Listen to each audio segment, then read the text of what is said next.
Oke, selamat siang saudara-saudaraku semuanya. Seperti apa yang sudah saya sampaikan di cerita saya sebelumnya, bahwa setelah saya terbangun dari mimpi,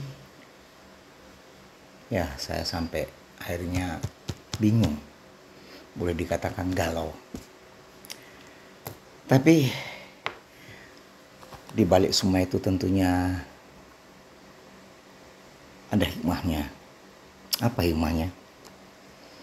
Nah, sejak itu saya perlahan tapi pasti, ya, saya mulai belajar dasar-dasar agama Islam. Bagaimana caranya? Saya membeli buku panduan sholat. Waktu itu ya bukunya boleh dibilang bisa dikantongin ya, mungkin seginilah ya, bisa saya kantongin ya. Nah, di buku itu isinya mengenai tuntunan masalah sholat. Saya baca pada saat saya bekerja, saya ke lapangan di samping sopir, saya belajar, dan ternyata sebelum sholat itu ternyata sholat itu harus ada beberapa yang harus kita lakukan dan wajib hukumnya. Yang lain, kita harus mengambil air wudhu, ya, mengambil air wudhu untuk membersihkan semua kotoran-kotoran, najis segala macam. Kemudian kita juga harus menghadap ke kiblat, ya. Waduh, kiblat ini apa ya?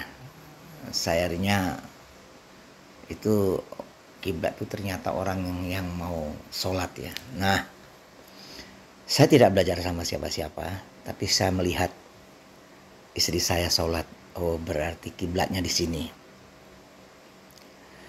Kemudian tuntunan mengambil air wudhu saya tulis di kamar mandi, dan saya baca dan saya lakukan itu. Kemudian jujur saja, karena saya belum hafal mengenai tata tertib atau SOP ya, sholat itu bantal saya tumpuk. Kemudian di atasnya saya letakkan buku tuntunan sholat, ya, yang saya hanya hafalannya adalah Allahu Akbar, ya.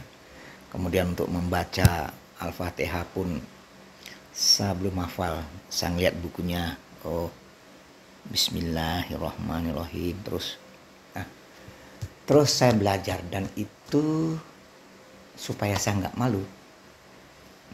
Saya belajar di kamar, pintu saya kunci supaya tidak dilihat orang, karena saya malu walaupun itu dengan istri saya. Satu saat saya lupa menutup jendela, mengunci jendela. Akhirnya saya ketahuan bahwa saya sholat, dan saya ditanya sama istri saya, "Apa sholatnya?" Apa jawaban saya? "Tidak. Papa nggak boleh bohong," katanya. Akhirnya saya ngaku iya. Nah, lama-lama yang saya lakukan tuh hanya sholat maghrib. Tapi kelama-kelamaan rasanya kok nikmat ya. Saya terus belajar lagi. Apa aja sih sholat itu? Oh, ternyata sholat itu ada lima waktu. Setelah maghrib tuh sholat isya. Setelah isya sholat subuh, zuhur, asar, terus setiap hari seperti itu. Itu hukumnya wajib bagi pemeluk agama Islam.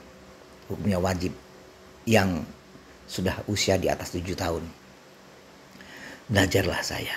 Nah, saya belajar sampai akhirnya saya mengumpulkan buku-buku mengenai apa sih bedanya agama Islam dengan agama Katolik. mulai saya mengumpulkan buku-buku, ya.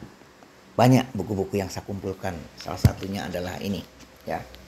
Jadi The Choice, Dialog Islam Kristen yang dilakukan oleh Ahmed Deedat. Ini. Ya, masih banyak lagi. Ini contohnya, sebentar ya.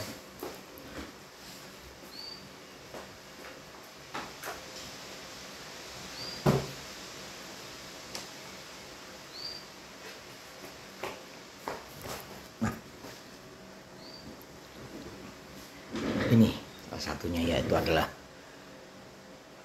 Islam meruntuhkan iman sang pendeta. Ini oleh Dr. Muhammad Yahya Waloni. Kemudian ini lagi ada dakwah Islam dan misi Kristen, sebuah dialog internasional. Profesor Dr. Quraid Ahmad, Dr. Ismail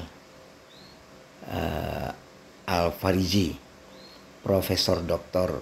Muhammad Rashid, dan ini lagi debat mualaf versus murtadin via SMS. Ini yang dikarang oleh Insan LS Mokoginta. Dan sampai sekarang saya masih tetap mempelajari Alkitab. Jadi semakin saya mempelajari agama,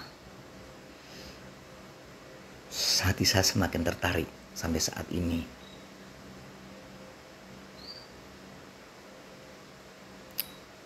Kenapa sebabnya? Saya sendiri nggak tahu kenapa.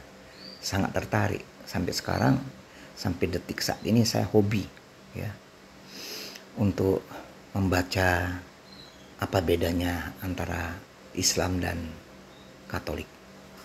Oke, kira-kira itulah perjalanan hidup saya. Mungkin untuk berikutnya kita langsung masuk saja.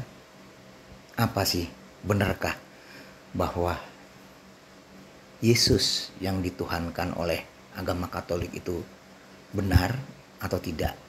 Sebenarnya Kristen itu, apakah itu ajaran Yesus Kristus atau Nabi Isa alaihissalam? Ya, nanti kita atau saya sampaikan, ya, untuk cerita yang berikutnya. Oke, saya kira itu aja. Sampai ketemu lagi.